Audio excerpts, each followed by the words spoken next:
start with Eat, Pray, Love, because that's sort of the one that catapulted you into the sort of stratosphere. Obviously, you've written many things since then, but just briefly to go back to that, did you anticipate when you wrote Eat, Pray, Love that it would take off in the way that it did? Oh, dear God, no. I think you would have to be a psychopath to think that, you know...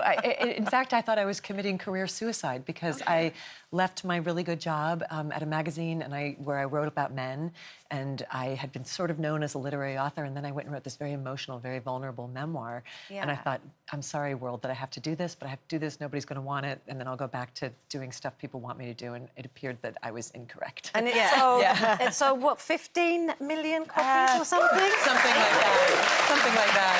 And what's fascinating is you said recently that you reread the book, was it 10 years on or something like that? And what struck you was how apologetic you were. So, I was so saddened when I read that. The young woman who wrote that book kept saying to the reader, look, I'm sorry that I'm being so irresponsible and running off and doing an adventure and following my dreams. I promise it's just a year, and then I'll come back to being a respectable person again. And that's the only mistake I think in Eat, Pray, Love was thinking that I had to become a respectable person again. The only mistake I made was not continuing with that, not necessarily the journey, but that way of thinking, of following my own joy, my own bliss, my own excitement. So did you go back then, or did you not continue following your own kind of feelings and Well, I think I ended up getting married again and buying a house and trying to be... Every time I've tried to be civilized and responsible, it just doesn't seem to work. Well, conventional, I'm not very good at... Convention might be the right word. I'm Yeah. very bad at it, as it turns out.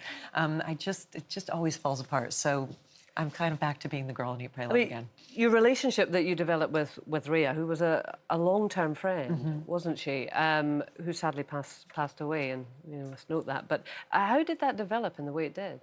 The slowest burn in history. She was my hairstylist, and then she was my friend, and then she was my best friend, and then there was this period, it's a 17-year slow ascent. There was this period where I lost the ability to kind of even find the word of what she was. I used to just say, this is my person.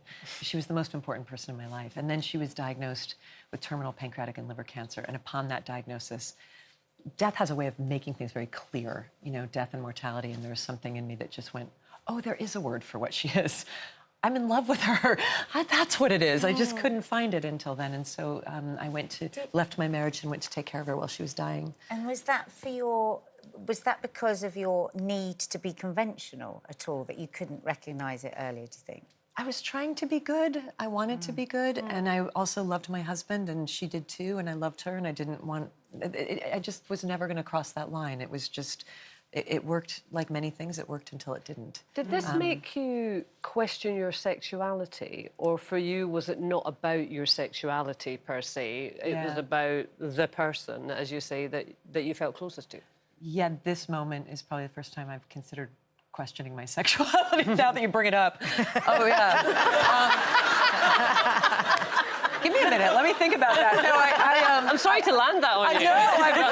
What? I really gave it no thought whatsoever. Really? And I want to say that is also, to be very, very honest, that is also a symptom of my extraordinary privilege. And by privilege, I mean the privilege of my skin color, the privilege of the city I live in, New York City, the privilege of the moment that I live in. Where it's just, I actually can just do that, and I won't face any severe punishment from my family or my culture, and there are a lot of people who don't have But, that. I mean, you know, if you say, this friend of mine, this female friend, I knew I was in love with her, then most people would assume then that you're a gay woman. Would they? If I was with a married... Yeah. Do you guys think I'm gay? I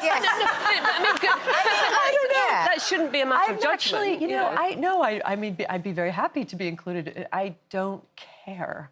I guess that's really what it comes down to. I simply cannot just begin. a label. I could not imagine caring. Yeah. I understand what you mean, though. That gets to a point, and you've explained it previously, that you realise that this person that is most special to you actually isn't the one that you're married to. And it doesn't necessarily matter whether they're male or female or whatever.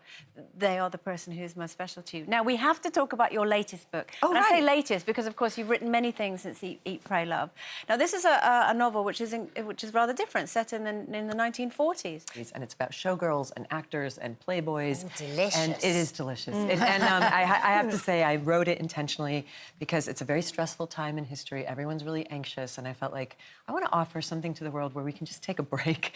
Yeah. And I wanted to write a book that would go down like a tray of champagne cocktails, and that's what it is. Was it easier to write a novel than to write your life story? I find it more fun. It's not necessarily easier. I think writing is always the same amount of work, but there is something really joyful about being able to create a world. And honestly, if you're a control freak like I am, it's really fun to be able to control people's lives, because I can't do it off the page, but I can do it on the page. I wouldn't think you were going to say you were a control freak at the end of all that.